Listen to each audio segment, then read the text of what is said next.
अगर हम नीति कथा साहित्य की बात करें तो पंचतंत्र और हितोपदेश की कहानियों को कौन नहीं जानता। हम सभी ने बचपन में अपनी पाठ्य पुस्तकों में भी पंचतंत्र और हितोपदेश की कहानियाँ पढ़ी हैं और आज जो हम पाठ्य पुस्तकें पढ़ते हैं उनमें भी पंचतंत्र और हितोपदेश की कहानियाँ दी हुई हैं।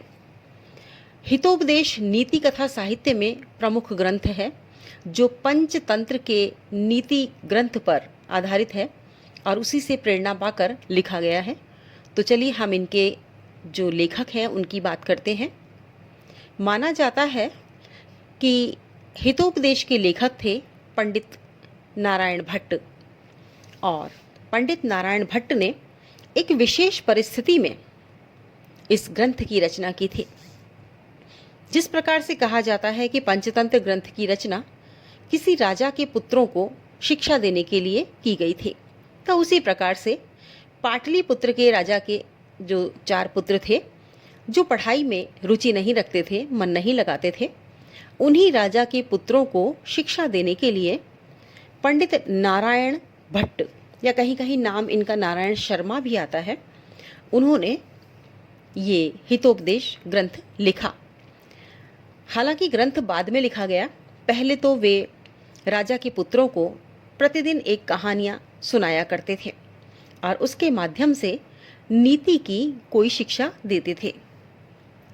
तो ये कहानियाँ बहुत ही मनोरंजक होती थी और इन कहानियों को सुनने का विशेष चाव रहता था। तो इसी वजह से राजा के पुत्र इन कहानियों को सुनते थे। कहानियाँ कैसी थी? कहानियाँ बहुत ही उपदेशात्मक कथाएं हैं, इसमें सरल है, रुचिकर है और कथाना कितना अच्छा है कि हमारा मन करता है कि इन कहानियों को सुनते ही रहें। इसमें खास तौर पर पशु पक्षियों की कहानियां हैं और कहानियां आपस में जुड़ी हुई हैं और अंत में कोई ना कोई शिक्षा दी गई है। तो ये एक प्रेरणादायी आप कहिए कि ग्रंथ है और इसमें नीति की बातें बताई गई हैं। किस प्रकार से हमें व्यवहारिक ज्ञान होना चाहिए, किस प्रकार से हमें नीति और नियम पर चलना चाहिए या किस प्रकार की नीति हमें अपनानी चाहिए। तो इसके 4 भेद हैं, यानी हितोपदेश के 4 भाग हैं, 4 खंड हैं जो एक ही में हैं। इसमें 4 है, देखिए। पहला है मित्र लाभ, दूसरा है सुहृद भेद, तीसरा है विग्रह और चौथा है संधि। यानी विग्रह किस प्रकार से करवाना चाहिए, अलग अलग हम किस प्रकार से कर सकते हैं, उसमें फूट किस तरह से डाल सकते हैं और संधि किस प्रकार से की जानी चाहिए, क्यों की जानी चाहिए, कब की जानी चाहिए, मित्र कैसा होना चाहिए, मित्र के लाभ क्या होते हैं, मित्र से हमें कब कैसे किस प्रकार से सहायता लेनी चाहिए या मिलती है। और हमें मित्र इसमें बताया भी है, मित्र के भेद भी बताए हैं कि मित्र कैसा होना चाहिए जिसे हम मित्र बनाएं और किस प्रकार के मित्र को हमें छोड़ देना चाहिए, किस प्रकार का मित्र हमारे लिए हानिकारक हो सकता है। तो इस तरह की बातें इसमें बताई गई हैं सभी, और ये सभी व्यवहारिक बातें हैं। अगर हम चर्चा करें कि इस ग्रंथ में किन किन स्थानों की बात कही गई है, तो इसमें जो बात की गई है वो है पाटलिपुत्र की, उज्जैनी की, मालवा की, हस्तिनापुर की, कान्यकुब्ज की, वाराणसी की, मगध देश की, कलिंग देश की।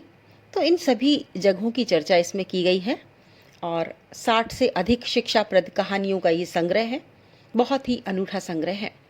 और साहित्यिक भाषा में यदि हम बात करें तो गद्य काव्य, पद्य काव्य या चंपू काव्य की अगर हम बात करते हैं तो ये चंपू काव्य की श्रेणी में रखा जा सकता है, क्योंकि गद्य साहित्य के आधार पर इसमें गद्य में कहानियाँ तो बताई गई हैं, लेकिन जगह जगह पर उपदेश देने के लिए, नीति की बातें बताने के लिए, कुछ नियम समझाने के लिए या कोई ख़ास बात जो है वो बताने के लिए श्लोक का आश्रय लिया गया है, यानी श्लोक के रूप में वो बात बताई गई है।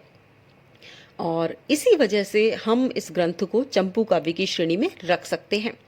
अब इसके रचना काल की अगर बात आती है तो देखिए, रचना काल के संबंध में जितने भी पौराणिक ग्रंथ हैं उनमें कहीं ना कहीं मतभेद रहता ही है।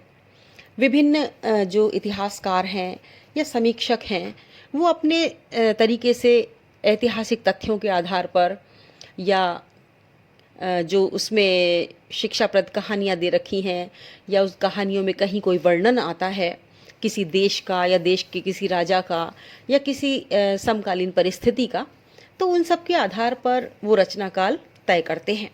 तो इस ग्रंथ का रचनाकाल तय किया गया है 3री शताब्दी से लेकर 14वीं शताब्दी तक। यानी माना जाता है कि ये ग्रंथ 3री शताब्दी से लेकर 14वीं शताब्दी के बीच में लिखा गया है। और इस ग्रंथ में इतनी अच्छी मनोरंजक कहानियाँ हैं कि इन्हें पाठ्यक्रम में भी सम्मिलित किया गया है। तो ये है हितोपदेश के रचनाकार पंडित नारायण भट्ट, जिन्होंने अपनी कालजयी कहानियों के माध्यम से अपनी यश काया को जीवित रखा।